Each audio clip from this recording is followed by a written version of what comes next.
2026వ సంవత్సరంలో ఈ 6 రాసుల వారికి పెళ్లి జరగడం ఖాయం. 1000% రాసిపెట్టుకోండి. ఒకవేళ మీరు గనక ఇప్పుడు మిస్ చేసుకున్నారు అని అనుకోండి, ఇంట్రెస్ట్ లేదనో, తర్వాత సెటిలయ్యాక చేసుకుందామనో, ఇంకో కారణమో, మంచి సంబంధం రాలేదనో, ఇంకా మంచి సంబంధం రావాలి, బెటర్ మ్యాచ్ వస్తుందనో ఎదుర్చూసి టైం వేస్ట్ చేసుకున్నారనుకోండి, మళ్ళీ 5 ఏళ్ల దాకా కూడా మీకీ కళ్యాణ గడియాలొచ్చే అవకాశం చాలా తక్కువుంది. కాబట్టి జాగ్రత్త. అలాగే మంచి సంబంధాల కోసం ఎదురుచూస్తున్నవాళ్లు ఏది పడితే అది చేసుకోమని ఇక్కడ అర్థం కాదు.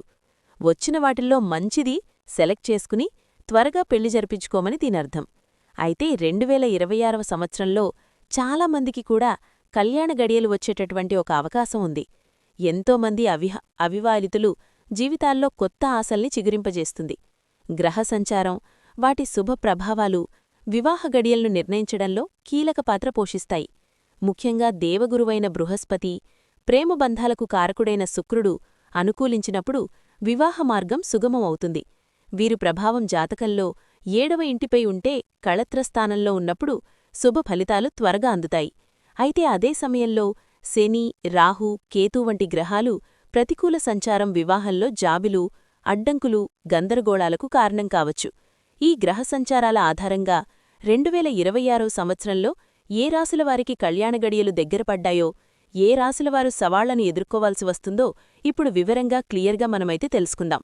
వీడియోని ఎక్కడా కూడా స్కిప్ చేయకుండా, మిస్ చేయకుండా చివరిదాకా చూస్తేనే అసలా కళ్యాణ గడియలు కలిసివస్తున్న రాశుల్లో మీ రాశి కూడా ఉందో లేదో మీరు చెక్ చేసుకోవచ్చు.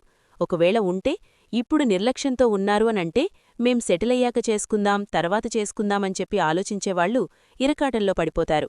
ఈ మంచి అవకాశాన్ని వదులుకున్నవారవుతారు. కాబట్టి ప్రతి ఒక్కరూ చూసే ప్రయత్నమైతే చేయండి. వీడియోకైతే ఒక చిన్న లైక్ ఇవ్వడం వల్ల మరికొంతమంది రాశివారికి ఈ వీడియో అనేది రీచ్ అవుతుంది. అంతేకాకుండా మాకు కూడా కొంచెం మోటివేషనల్గా కూడా ఉంటుంది. ఈ 6 రాశుల వారికి 2026వ సంవత్సరంలో వివాహ బంధంలోనికి అడుగుపెట్టే అవకాశాలు చాలా బలంగా ఉన్నాయండి. అయితే చిన్నపాటి గ్రహాల ప్రభావాల వల్ల కొన్ని సవాళ్లను ఎదుర్కొని వాటిని ముందుకైతే అధిగమించి ముందుకు సాగాల్సుంటుంది. ఈ 2026లో వివాహయోగం ఉన్న మొదటి రాశైతే మేషరాశి. మేషరాశివారికి 2026వ సంవత్సరం వివాహపరంగా ఒక మిశ్రమ అనుభూతిని ఇవ్వబోతోంది. గురుబలం, శుక్రుడి అనుగ్రహం పుష్కలంగా ఉండటం వల్ల మీకు వివాహ అవకాశాలు వస్తాయి. సంవత్సరం మొదటి భాగంలో అంటే తొలి 6 నెలల్లో బృహస్పతి మీకు అపారమైన బలాన్ని, సానుకూల దృక్పథాన్ని ఇస్తాడు. ఈ సమయంలో మీరు కలిసే వ్యక్తుల్లో ఏర్పడే పరిచయాలు చాలా ముఖ్యమైనవిగా మారిపోతాయి. శుక్రుడి ప్రభావం వల్ల మీలో ఆకర్షణ శక్తి పెరిగి ఎదుటివారిని సులభంగా ఆకట్టుకుంటారు. కొత్త సంబంధాల కోసం ప్రయత్నించడానికి, కుదిరిన సంబంధాలను ముందుకు తీసుకువెళ్లడానికి ఇది అత్యంత అనుకూలమైన సమయం. అయితే ఈ సానుకూలతల మధ్య ఒక పెద్ద సవాళ్లు కూడా ఉంది. అదే శనిగ్రహ ప్రభావం.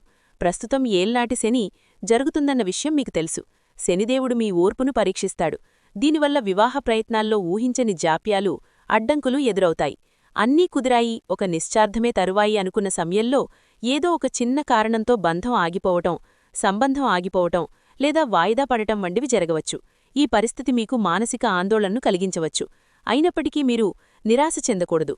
గురుబలం మిమ్మల్ని కాపాడుతుంది. మొదట్లో కొన్ని సంబంధాలు చేజారినా చివరికి మీకు తగిన స్థిరమైన సంబంధం దొరుకుతుంది. మీకు జీవిత భాగస్వామిని మీరు ఎక్కువగా సామాజిక కార్యక్రమాల్లో, స్నేహితుల ద్వారా లేదా ప్రయాణాల్లో కలిసే అవకాశం ఉండే, వృత్తిపరమైన సమావేశాలు లేదా మతపరమైన ప్రదేశాల్లో కూడా మీకు సరైన వ్యక్తి పరిచయం కావచ్చు. మీరు చేయవలసిందల్లా ఓపికతో ఉంటూ వచ్చే ప్రతి అవకాశాన్ని సానుకూలంగా పరిశీలించుకోవడమే. శని ప్రభావం వల్ల ఆలస్యమవుతుందేమో కానీ 2026వ సంవత్సరంలో వివాహం జరగడమైతే మీకు ఖచ్చితంగా ఖాయం. అంటే మధ్య మధ్యలో చిన్న చిన్న ఒడిదుడుకులు ఎదురైనా, ఆటుపోట్లు ఎదురైనా, ఎలాంటివన్నీ కూడా కొద్దిగా లేటైనా కూడా చివరికి కళ్యాణ గడియలైతే మీకు దగ్గరకొస్తాయి. అందువల్ల సింహరాశివారు వీలైనంతవరకు కూడా ఈ వివాహానికి సంబంధించిన ముఖ్యమైన నిర్ణయాలను, కార్యక్రమాలను సంవత్సరం మొదటి భాగంలోనే పూర్తి చేసుకోవడం ఉత్తమం. మీ జీవిత భాగస్వామి మీకు సామాజిక సంబంధాల ద్వారా పరిచయం కావచ్చు. మీ స్నేహితుల సర్కిల్లోగాని, కుటుంబ స్నేహితుల ద్వారాగాని ఒక మంచి వివాహ ప్రతిపాదన వచ్చే అవకాశాలు బలంగా ఉన్నాయి. మీ స్నేహితులు మీకోసం ఒక మంచి సంబంధం తీసుకురావడంలో కీలక పాత్ర పోషిస్తూ ఉంటారు. కాబట్టి సామాజికంగా చురుగ్గా ఉండటం మీకు మేలు చేస్తుంది. ఆలస్యం జరిగినా చివరికి మీకు తగిన భాగస్వామి లభిస్తారు. 2026లో వివాహయోగమున్న 5వ రాశి ధనస్సు రాశి.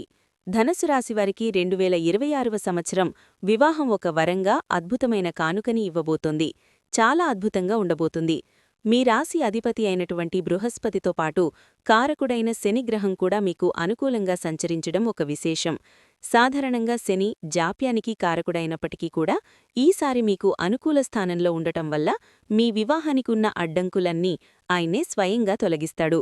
ఇది మీకు చాలా అరుదైన బలమైన యోగమని చెప్పాలి. ముఖ్యంగా ఈ 2026వ సంవత్సరం ప్రారంభం నుండి జూన్ మాసం వరకు వివాహానికున్న అన్ని రకాల ఆటంకాలు తొలగిపోతాయి. ఏళ్ల తరబడి వివాహం కాకుండా ఇబ్బంది పడుతున్నవారికి కూడా ఈ సమయంలో ఒక మంచి మార్గం లభిస్తుంది. ఈ కాలం నిశ్చితార్థాలకు, వివాహానికి అత్యంత అనుకూలమైనది. ఆ తర్వాత మళ్లీ నవంబర్, డిసెంబర్ మాసాల్లో గ్రహబలం పుంజుకుని వివాహయోగాన్ని ప్రసాదిస్తుంది. ఈ 2026వ సంవత్సరంలో మీరు కలుసుకోబోయే జీవిత భాగస్వామి చాలా ప్రత్యేకంగా ఉంటారు. వారు మీలాగే స్వేచ్ఛను, స్వాతంత్ర్యాన్నూ గౌరవించే వ్యక్తి అయి ఉంటారు. మీ ఆత్మవిశ్వాసాన్ని, మీ వ్యక్తిత్వాన్ని మెచ్చుకునేవారై ఉంటారు. సృజనాత్మకత, అరణ్యాలపై ఆసక్తి ఉంటుంది. జీవితం పట్ల ఒక సానుకూల దృక్పథం ఉన్నవారితో మీకు సంబంధం ఏర్పడే అవకాశాలు ఎక్కువగా ఉన్నాయి. మీ ఇద్దరి మధ్య కేవలం భార్యాభర్తల బంధమే కాకుండా ఒక మంచి స్నేహం కూడా ఉంటుంది.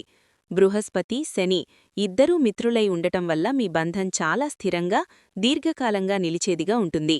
ఈ అద్భుతమైన సమయాన్ని సద్వినియోగం చేసుకోండి. మీ అంచనాలకు తగిన వ్యక్తితో 7 అడుగులు వేయడానికి సిద్ధంగా ఉండండి. 2026లో వివాహయోగం ఉన్న 6వ రాశి తులారాశి. తులారాశివారికి 2026వ సంవత్సరం వివాహ బంధంలో సామరస్యాన్ని, ప్రేమను తీసుకొస్తుంది. మీ రాష్ట్రాధిపతి అయినటువంటి శుక్రుడు, మనసాకారుడైన చంద్రుడు మీకు అనుకూలంగా ఉండి మీ బంధాలలో మాధుర్యాన్ని నింపుతారు. 2026వ సంవత్సరం మొదటి 6 నెలలు మీకు అత్యంత అనుకూలంగా ఉంటుంది. ఈ సమయంలో నిశ్చితార్థాలు, వివాహ చర్చలు, ముఖ్యమైన నిర్ణయం తీసుకోవడానికి గ్రహాలు సంపూర్ణంగా మీకు సహకరిస్తాయి. మీ మాట తీరు, ప్రవర్తన ఎదుటివారిని ఆకట్టుకునేలాగా ఉంటాయి. దీనివల్ల బంధాలు చాలా బలంగా కుదురుతాయి. అయితే ఈ సానుకూల వాతావరణంలో మీరు ఒక విషయంలో చాలా జాగ్రత్తగా ఉండాలి. నీడగ్రహమైన రాహు సంచారం వల్ల అపార్థాలు తలెత్తే ప్రమాదముంది. ముఖ్యంగా అక్టోబర్ మాసం తర్వాత మీరు చాలా జాగ్రత్తగా ఉండాలి. ఈ సమయంలో బంధాల్లో గందరగోళం పెరిగే అవకాశమైతే ఉంది. అయితే సంవత్సరం ప్రారంభం నుండి కూడా అక్టోబర్ వరకు కూడా మీకు అనుకూలమైన సమయమే. ఈ కాలంలో వివాహానికి సంబంధించి ముఖ్యమైన నిర్ణయాలు తీసుకోవచ్చు, చర్చలు జరపవచ్చు. సంవత్సరంలో మధ్యలో శుక్రుడు, బుధుడు అనుకూలంగా లేకపోవడం వల్ల కమ్యూనికేషన్ గ్యాప్, చిన్న చిన్న మార్పులు, మనస్పర్ధాలు వచ్చే అవకాశం ఉంది. సంబంధాన్ని ఖరారు చేసుకునే విషయంలో మీ మనసులో లేనిపోని సందేహాలు తలెత్తవచ్చు. ఇది పూర్తిగా అశుభ సమయమని చెప్పలేం, కానీ సవాళ్లతో కూడుకున్న వివాహయోగమని చెప్పాలి. మీరు చేయవలసిందల్లా మీ భాగస్వామి లేదా కాబోయే భాగస్వామితో చాలా పారదర్శకంగా, నిజాయితీగా మాట్లాడ్డం. మీ మనసులోని సందేహాలను వారితో పంచుకోవడం ద్వారా అపార్థాలకు తావులేకుండా చేసుకోవచ్చు. అనుకూల సమయాన్ని సద్వినియోగం చేసుకుంటూ సవాళ్లుగా ఉండే సమయంలో ఓపిక వ్యవహరిస్తే మీ వివాహ బంధంలోనికి ప్రవేశించగలరు. ఇక 2026వ సంవత్సరం వివాహ విషయంలో మిశ్రమ ఫలితాలను పొందే రాశి మకర రాశి. మకర రాశివారికి 2026వ సంవత్సరం వివాహపరంగా ఎత్తుపళ్లాలతో కూడిన ప్రయాణంలా ఉంటుంది. మీకు మిశ్రమ ఫలితాలు గోచరిస్తూ ఉన్నాయి. కొన్ని గ్రహాలు అనుకూలించానో మరికొన్ని గ్రహాలు సవాళ్లను విసురుతాయి. సంవత్సరం మొదటి భాగంలో శను, కుజురు ప్రభావం వల్ల బృహస్పతి అనుగ్రహం కోసం ప్రతి గురువారం ఉపవాసం ఉండటం లేదా ఉదయం స్నానం చేశాక పసుపు రంగు వస్త్రాలను ధరించటం మంచిది. శనగలు, పసుపు, బెల్లం వంటి వాటిని అరటి చెట్టుకు సమర్పించి నవగ్రహ ఆలయంలోని బృహస్పతికి పూజ చెయ్యాలి. ఓం భృం బృహస్పతయే నమః అనే మంత్రాన్ని 108 సార్లు జపించటం శ్రేష్టం. శుక్రుడు కళాత్రకారకుడు మరియు దాంపత్య సుఖానికి అధిపతి. ప్రతి శుక్రవారం కూడా తెల్లని వస్త్రాలు ధరించి శివాలయానికి వెళ్లి శివుడికి లేదా అమ్మవారికి తెల్లని పువ్వులు, పాలు, పెరుగు, నెయ్యి వంటి వాటితో అభిషేకం చేయటం మంచిది. ఓం సుం శుక్రాయ నమః అనే మంత్రాన్ని జపించాలి. ఏలనాటి శని, అర్ధష్టమి శని లేదా జాతకంలో శనిదోషం ఉన్నవారికి వివాహం ఆలస్యమవుతూ ఉంటుంది.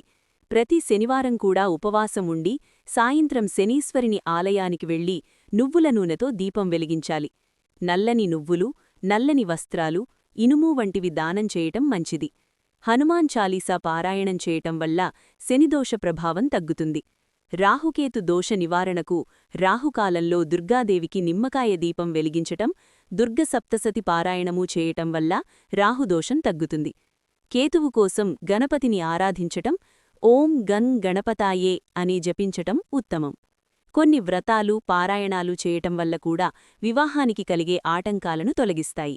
గౌరీపూజకు, అమ్మాయిలకు శీఘ్ర వివాహం కావటానికి ఇది అత్యంత శక్తివంతమైన పరిహారం. రుక్మిణీ కళ్యాణం పారాయణం, శ్రీకృష్ణుణ్ణి భర్తగా పొందడానికి రుక్మిణీదేవి